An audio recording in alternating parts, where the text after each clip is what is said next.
कर सकता हूं, मेरा अनुसरण कर सकता है, तो तू मेरी मां, तू तो मेरे उस विधानसभा की है जहां से मुझे 15 दिन में 60,000 वोट देवली उनियारा की जनता ने दिया। अगर मैंने तुझे न्याय नहीं दिलाया, ये मेरी मां जो खड़ी है, ये आ रही है, वो वही मां है, ये वही रघुनाथपुरा की मां है।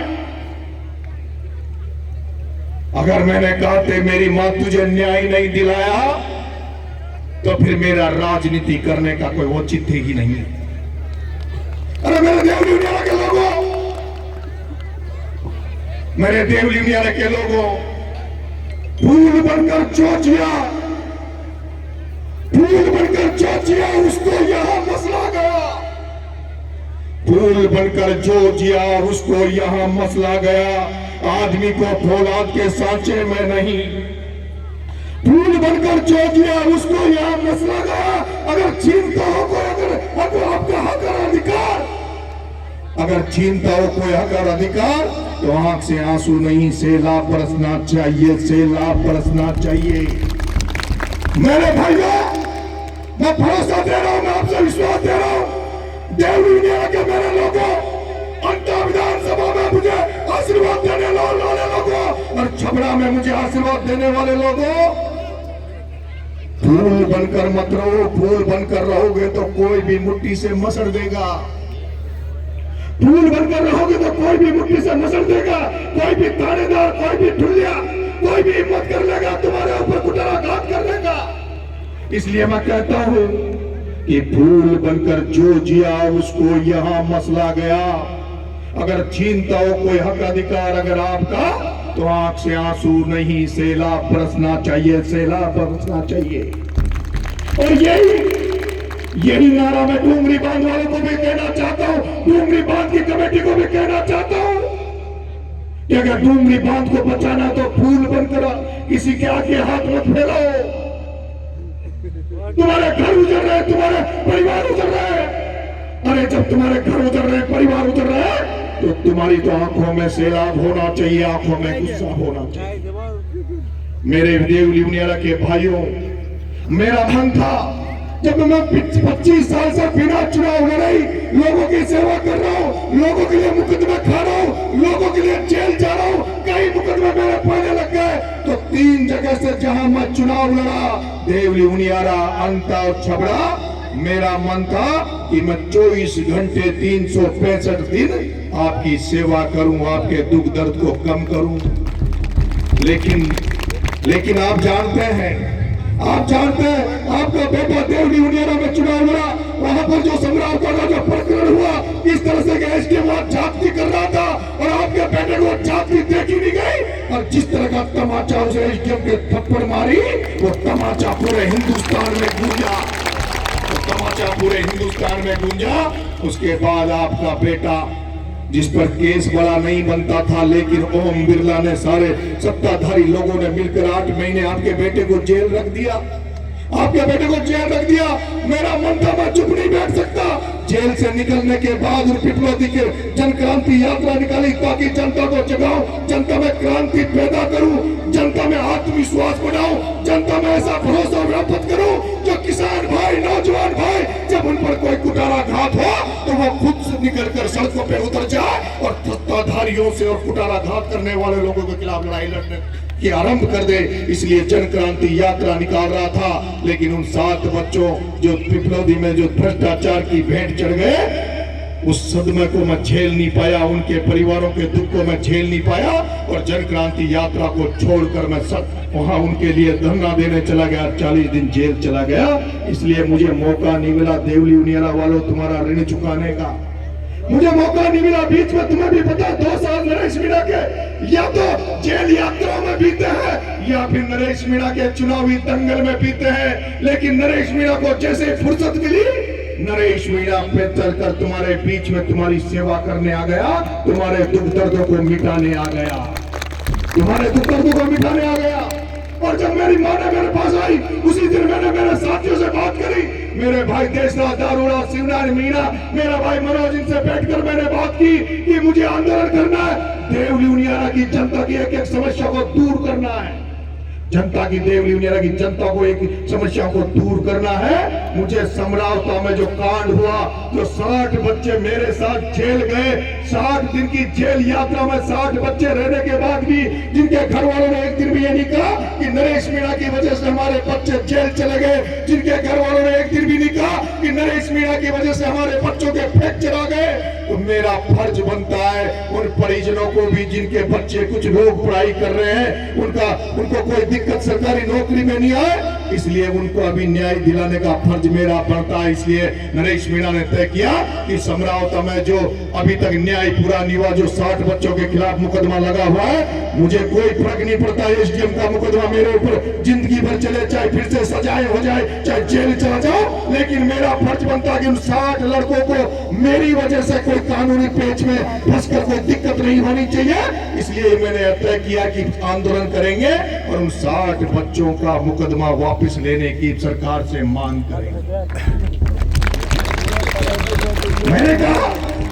मैंने कहा जब पूरे राजस्थान में 25 फरवरी 2025 को नरेश मीणा की रिहाई के लिए आंदोलन हो रहा था, राजस्थान की राजधानी को घेर में लोग निकल रहे थे, तो भजन लाल जी ने डर कर मेरे पिता को बुला लिया, मेरे लोगों को बुला लिया, समझौता किया था, लेकिन वो समझौता आज भी अधूरा है।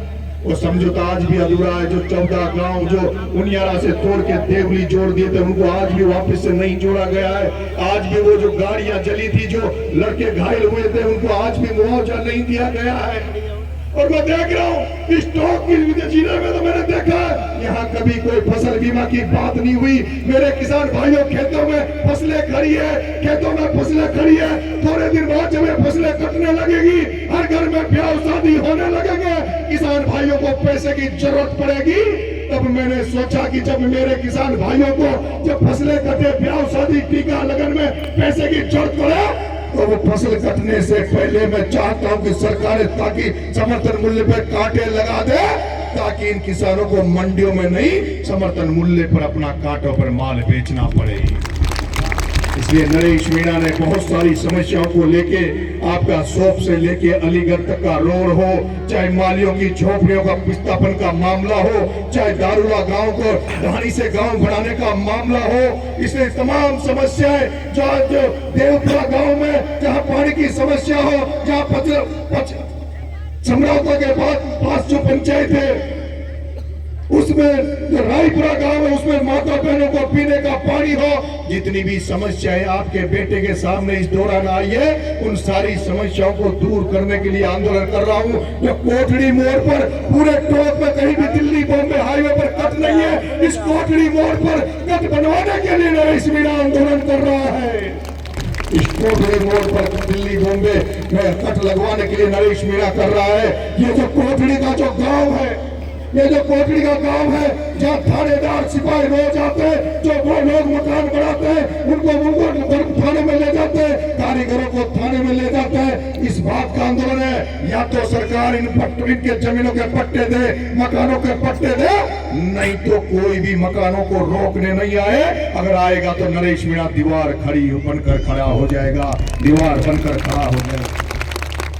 इसलिए मेरे भाइयों, किसान भाइयों, आज मैंने आपको भाषण देने के लिए नहीं, ना भाषण सुनाने के लिए नहीं, आज तो मैंने आपको आंदोलन के लिए बुलाया है। और जिस तरह से जितनी बड़ी तादाद में आप यहाँ आए हो, आज आपने आपके बेटे का विश्वास बढ़ा दिया, आज आपने बेटे का विश्वास बढ़ा दिया, आपके बेटे का हौसला बढ़ा दिया। आज से आपका बेटा पूरी ताकत से जनता के लिए लड़ाई लड़ेगा। और इस बदलाव सरकार को, जो डबल इंजन की सरकार है या जो ट्रिपल इंजन की सरकार है, उस इंजन को अगर ऐसे आशीर्वाद रहा तो फेल करने की गारंटी, पटरी से उतारने की गारंटी, इस सरकार के इंजन को पटरी से उतारने की गारंटी नरेश मीणा देता है। और ये तो अभी शुरुआत है, ये तो इस सरकार के खिलाफ जंग का ऐलान है, जंग की शुरुआत है। अरे असली जंग तो बनास में होने वाली है, असली जंग तो बनास में होने वाली है।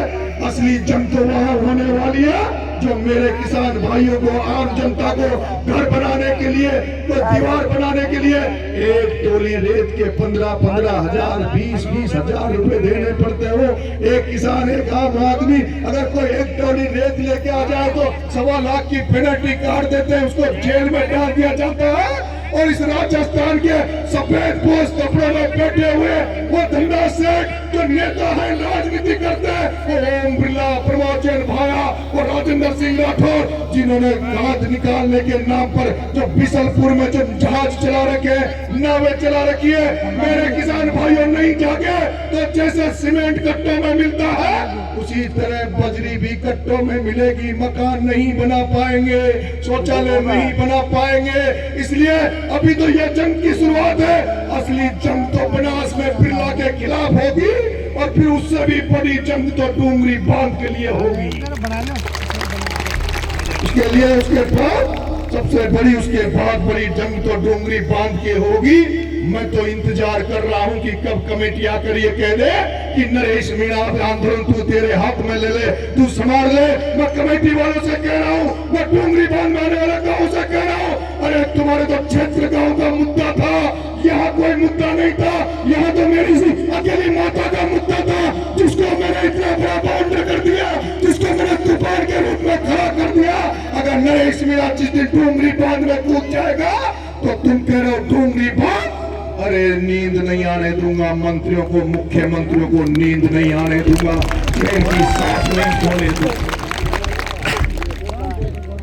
मेरे किसान भाइयों, मेरी माताओं, आपको इस रोड से इधर के जो लोग आए हैं, इस रोड से जो अलीगढ़ उनियारा की तरफ के जो लोग आए हैं, वो एक बार हाथ खड़े करो। इधर वाले, इधर वाले, ये जो इधर वाले रोड के इधर वाले नहीं, इधर वाले जिनका रूट जयपुर की तरफ पड़ता है, रखो हाथ रखो।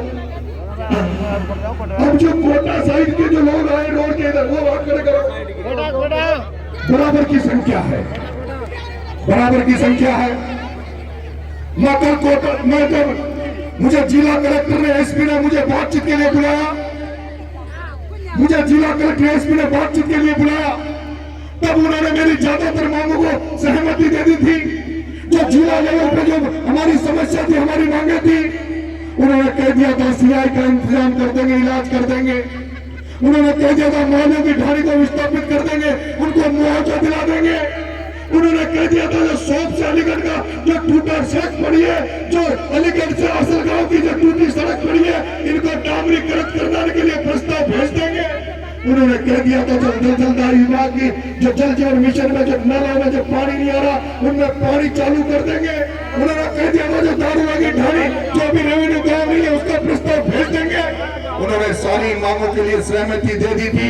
उन्होंने ये भी कह दिया था कि मुआवजा, सम्राटों का मुआवजा दे देंगे, सम्राटों के मुकदमे वापस लेने की बात कर लेंगे। उन्होंने ये भी कह दिया था तुम्हारे बेटे से कि चलो अगर तुम तैयार हो जाओ तो अभी हम लोग जयपुर में बड़े अधिकारियों से बात कर लेते हैं और तुम्हें ले जाकर बात करा देते हैं। लेकिन मुझे 25 तारीख 25